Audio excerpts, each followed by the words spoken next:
یہ جو situation create ہوئی ہے مولانا عبدالعزیز، یعنی یہ اگر آپ سیدھے سیدھے لفظوں میں یہ کہیں تو ایک اور کو ٹپکا دیا گیا ہے۔ جیش کمانڈر مولانا عبدالعزیز کی رہسیمئی حالات میں موت ہوئی ہے اور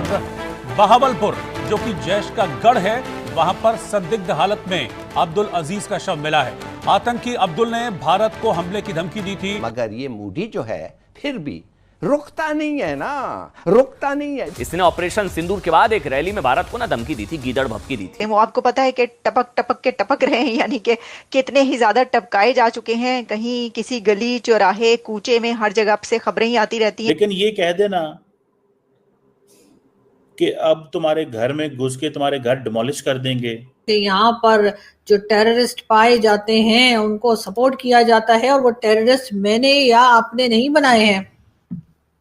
یا یہ ٹائٹل ہم لوگوں نے نہیں دیا ہے، یہ ٹائٹل UN نے دیا ہے۔ بھارتی وزیر اعظم نریندر مودی نے گزشتہ ہفتے پوڈ کاسٹ انٹرویو میں پاکستان کو دہشت گردی کا ذمہ دار قرار دیا۔ جو ایسے جہاد سے جڑے ہوئے جن کو مجاہدین کہا جاتا تھا ان کو ٹپکایا گیا۔ جب ان کی ہسٹری سامنے آتی ہے تو پتہ ہی چلتا ہے کہ یہ تو کشمیر میں جہاد کے لیے گئے ہوئے تھے۔ تو پھر ہم اپنا یہ رونا بند کر دیں کہ ہم FATF میں کیوں چلے جاتے ہیں۔ اور یہ جو بندہ ہے یہ ادھر گیا ہوا تھا اور اس نے جو ہے ممبئی اٹیکس میں جو ہے اس میں حصہ لیا تھا۔ ان سب کو 1 سے 2 سال کے عرصے میں آپ نے دیکھا کہ کئی ایسی خبریں آتی رہیں جو کہ ان کو ٹپکایا۔ تو دوستو، پاکستان میں بھارت کے ایک اور دشمن کو کسی اگیات حملہ آور نے مار دیا ہے۔ جس آتنکی کی موت ہوئی ہے اس کا نام ہے عبدالعزیز۔ یہ وہی شخص ہے جس نے پہلگام حملے کے بعد بھارت دوارا کی گئی کارروائی کے بعد بھارت کو دھمکیاں دی تھی کہ ہم اس کا بدلہ لیں گے، اور اس کی ویڈیو بھی پڑی ہوئی ہے۔ تو کسی اگیات حملہ آور نے اس کو ٹپکا ڈالا ہے۔ اس پہ پاکستانی میڈیا رو رہی ہے اور کہہ رہی ہے کہ بھارت کے جتنے بھی دشمن پاکستان میں ہیں ان سب کو بھارت نپٹا رہا ہے، اور بھارت کی جو خفیہ ایجنسی رو ہے وہی یہ کام کر رہی ہے۔ اور اس جو یہ آتنکی جس کو کہ کسی اگیات حملہ آور نے مارا ہے، اس نے پہلگام حملے کے بعد ووادت بھاشن دیا تھا اور بھارت کے بارے میں بہت کچھ کہا تھا۔ اسی کارن اس کو ٹھوکا گیا ہے۔ اب دوستو، پاکستانی میڈیا کیا کہہ رہی ہے اس بارے میں، چلا دیکھتے ہیں ویڈیو کے مادھیم ٹپکا دیا گیا ہے، ایک اور کو ٹپکا دیا گیا ہے، خبر یہ آ رہی ہے۔ ہم اس کو اس طرح لے سکتے ہیں، وہ آپ کو پتا ہے کہ ٹپک ٹپک کے ٹپک رہے ہیں، یعنی کہ کتنے ہی زیادہ ٹپکائے جا چکے ہیں، کہیں کسی گلی چوراہے کوچے میں ہر جگہ سے خبریں ہی آتی رہتی ہیں کہ اس کو مار دیا، اس کو مار دیا، جگہ جگہ لوگوں کو ٹپکایا جاتا رہا پہلے۔ اور خاص طور پر جو ایسے جہاد سے جڑے ہوئے جن کو مجاہدین کہا جاتا تھا ان کو ٹپکایا گیا۔ جب ان کی ہسٹری سامنے آتی ہے تو پتہ ہی چلتا ہے کہ یہ تو کشمیر میں جہاد کے لیے گئے ہوئے تھے، اور یہ جو بندہ ہے یہ ادھر گیا ہوا تھا اور اس نے جو ہے ممبئی اٹیکس میں جو ہے اس میں حصہ لیا تھا۔ ان سب کو 1 سے 2 سال کے عرصے میں آپ نے دیکھا کہ کئی ایسی خبریں آتی رہیں جو کہ ان کو ٹپکایا جاتا رہا۔ تو اب یہ ہوا ہے کہ ایک اور کو ٹپکا دیا گیا ہے۔ صرف انہی لوگوں کو سن لیں، ان کی بات کو سن لیں، اور ان کے ساتھ ساتھ صرف یہی نہیں بلکہ وہاں پر جہاں پر یہ بات کر رہے تھے یہ صاحب، وہاں پہ جی سیف اللہ قصوری جو ہے اس نے بھی تقریر کی، اس کی بھی باتیں آپ سن چکے ہوں گے، اور اس کے علاوہ جو حافظ سعید کا بیٹا ہے اس نے بھی بات کی، طلحہ جس کا نام ہے، جس کو کہ یہ صاحب بہت اپریشیٹ کر رہے تھے پنجاب اسمبلی کے اسپیکر صاحب، اور کہہ رہے تھے کہ جی میرا بڑا قریبی رشتہ رہا ہے۔ بہت ساری پیروائی آ جاتی ہے، جیسے کہ ہمارے ڈیفنس منسٹر صاحب نے کہا ہے کچھ دن پہلے کہ جی اگر پوری دنیا میں سے جس کسی کو آپ نے بھیجنا ہے وہ پاکستان میں آپ بھیج دیجئے،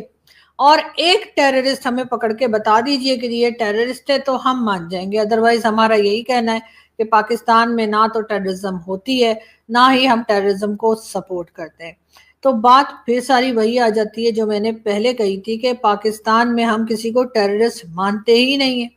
تو اگر آپ کسی کو بھی پکڑ کے لا دیں گے، چاہے وہ حافظ سعید ہو، چاہے مسعود اظہر ہو، چاہے XYZ کوئی بھی ہو، ہم اس کو جب مانتے ہی نہیں کہ وہ ٹیررسٹ ہے، ہم اس کو اس کے بجائے اپنے ملک کا کوئی بہت ہی ہیرو بنا کر ہم جب پیش کرتے ہیں اور وہی سمجھتے ہیں،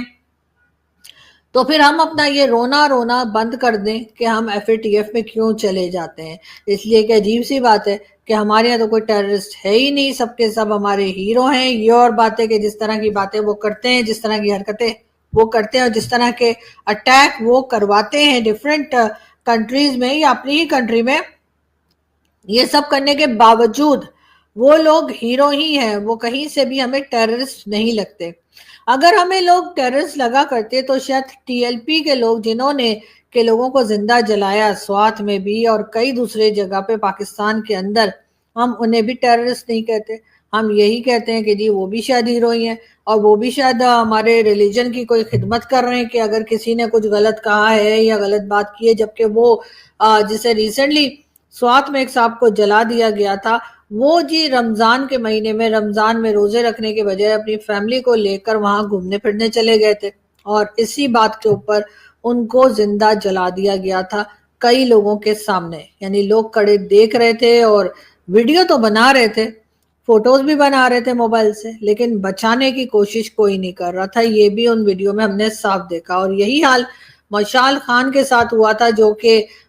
کے پی کے یونیورسٹی کا اسٹوڈنٹ تھا, مردان یونیورسٹی کا, اور اس کو بھی جس وقت کے مارا گیا ہے لوگوں کے سامنے, بالکل بیچارے کو یونیورسٹی کے اندر کئی اسٹوڈنٹس کھڑے ہیں, ان کے سامنے جب اس کو جان سے مار دیا گیا تو کسی نے اس کو بچانے کی کوشش نہیں کی. سب لوگ دیکھتے رہے, فوٹو بناتے رہے, ویڈیو بناتے رہے. اس کے بعد کچھ لوگوں کو اریسٹ کیا گیا اور پھر ایک ایک کر کے ان تمام لوگوں کو چھوڑ دیا گیا. یہاں تک کہ مشال خان کے ایک ٹیچر جو کہ ضیاء جن کا نام ہے, وہ ان کو بچانے کی کوشش تھوڑی بہت جو کر رہے تھے, ان کو بھی پاکستان سے بھاگنا پڑا اپنی جان بچانے کے لیے, اس لیے کہ اگر وہ پاکستان میں ہی رہ گئے ہوتے تو ان کی جان کو بھی خطرہ تھا کہ تمہاری ہمت کیسے ہوئی کہ تم نے مشال خان کو بچانے کی کوشش کی. یہ پاکستان ہم نے بنایا ہے, یہ پاکستان 78 ایئرز میں ہم نے بنایا ہے, جس کو ہم جو ہے دنیا دیکھ رہی ہے, لیکن ہم ماننے کو تیار نہیں ہے کہ ہم نے یہاں پر کیا غنڈہ گردی اور کیا طریقے کا ہم نے لوگوں کو زندہ جلانا, مار دینا, اور ٹیررسٹ اور اس قسم کے لوگ جو کہ دوسروں کا نقصان کرتے ہیں ان کا ساتھ دینا, یہ تمام چیزیں ہم یہاں پر کرتے ہیں. اور اگر کوئی ہمیں کچھ کہے تو ہم کہتے ہیں نہیں جی آپ تو غلط ہیں, یا تو آپ را کے ایجنٹ ہیں, یا پھر شاید آپ مسلمان ہی نہیں ہیں. مطلب اگر ہم نے اپنے آپ کو مسلمان ثابت کرنا ہے تو ہمیں تمام غلط باتیں جو ہمیں لگتی ہیں ان تمام باتوں کو ہمیں ماننا ہوگا, ورنہ پھر یہی ہوگا کہ یہ سب کچھ ہوتا رہے گا. اب آپ یہ دیکھ لیجئے, پنجاب اسمبلی کے اسپیکر صاحب جو ہیں وہ آرام سے مائک پہ کھڑے ہو کے واہ واہ پروڈکشن بنے ہوئے ہیں کس کے, حافظ سعید کے. ان کو ذرا سا بھی خیال نہیں آ رہا کہ یہ میں کیا کر رہا ہوں, یہ میں کن لوگوں کا ساتھ دے رہا ہوں, یہ میں کن لوگوں کو سپورٹ دے رہا ہوں. ساتھ ساتھ ہیومن رائٹس والے وہ بھی مجھے لگ رہا ہے کہ کانوں میں تیل ڈال کے بیٹھے ہوئے, ان کو کچھ دکھائی نہیں دے رہا کہ حافظ سعید, جس کا یو این میں بھی جس کو لکھا ہوا ہے کہ جی یہ ٹیررسٹ ہے, اور بھی کئی لوگ جو ہیں پاکستان میں اٹھ کر جس طرح سے وہ دھمکیاں لگا رہے, نہ صرف پاکستان کے اندر بیٹھے لوگوں کو بلکہ ہمارے جو پڑوسی ملک ہیں ان کے لوگوں کو بھی جو دھمکیاں لگائی جا رہی ہیں.